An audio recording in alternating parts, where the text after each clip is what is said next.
moom moo tëgg lépp ah. waaw. moom moo tëgg lépp moom moo wër si ba gis ma man xaw ma woon kan la mais dafa tidd moo ko waxoon ne am naa benn cible boo xamante ne Mamour Diallo ñu dugg dem Maître Sow yor naa benn lii nii li yoo xamante ne Maître Sow moo ko bind si loxo numéro am jox ma ko dinaa la ko jox Maître Sow ñoom ñëpp ils n'ont pas une très ma wax. waaw su ma waxee enragé wu leen seen góor dafay daan. bu baax moo tax ma bëgg yow nga ñëw nga toog xam naa ne li ñuy wax nii yëpp ay fen la yaa ngi dégg mais ñoom bëgguñ nga wax moo tax ñu garde la te suñ xamee ne dangaa nar a wax yaa ngi dégg liñ lay def dañ lay bëgg a liquider parce que ñoom xam nañ ne fu nekk ni yow bis boo waxee tas àdduna. ñoom ma wax ne dama retourné waat li nga xamante ne duñ ko def say ni doom déjà loolu noonu c'est benn affaire bu grave yow ma dama retourné waat pour ñu am expert même après ma demaat ce même jour j'ai appelé maître mais une semaine après maître m'a appelé pour me dire que le gars il est là ma ne ko waa ji ñëw na fi de parce que damaa duggoon cabine ak kenn mën na ko ñëw nag mais def dara dafa ñibbiwaat mais jour boobu si Mamour Diallo mais moo ñu jox oto ñu dem ànd ak benn médecin dem CTO ci benn médecin bi def lii tout ça. dañ doon ma yónni médecin mu yónni mu ne ko lu mu bëggoon mu ne ma nga oo ko ma ne ko non fu mu toll nii maa ngi liggéey mu ne ma ko oo mu ne ma c'est urgent ma ne ko duma ko oo même si c'est urgent duma ko oo mu ne ma ok waaye daf ma jox benn yóbbante pour yow mu ne ko jël ma yóbbante delloo ko mu ne ma mu ñu ko waaw bon ci loolu wax joojule suma assistante hôpital service bi dugg si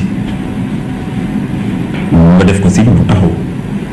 waaye elle a ouvert les yeux xam naa ñàkkul ne gis na xaalis bi saako xaalis nga bañ ko jëluma ko daal mu ne ma docteur vous êtes en train de cracher sur beaucoup d'argent ma ne ko oui beaucoup peu c'est pas important ce qu'il y a lu ci am solo moo di jëluma ko delloo ko boromam te man seede la bokkuma ci dossier bi bokkuma ci affaire bi donc seede la mais lu may dund metti na trop fàtte naa aussi wax la amul semaine mbokk ñu suma oto amul ñu bëgg sa oto amul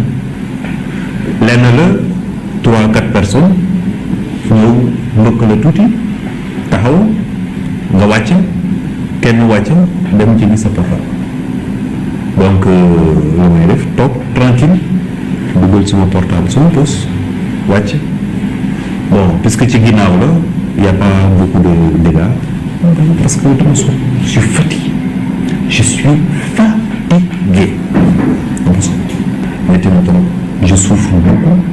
ragal naa nag dëgg ragal naa waaye dénk naa sama bopp yàlla mais j'ai peur pour ma vie parce que j'ai vécu ce dossier je connais un peu de ce dossier j'ai vécu ce dossier donc ragal naa dëgg ya ragal naa bu wax ni Serigne Bassirou Gueye bokk na ci complot bi ndax ni mu ci bokkee PV d'enquête bi nga xam ne moom la gendarmerie def dañ koo modifier ñu déglu ñi nga xam ne ñoo nekk ci dossier bi muy commandant Mbengue ak capitaine Touré ñoom ñëpp ñu ne Serigne Bassirou Gueye moo modifié PV bi moo leen sant ne leen changé leen lii moom capitaine Touré bañ ko moom Abdou Mbengue nangu ko rapport boobu nga teg ko ci loxo juge d'instruction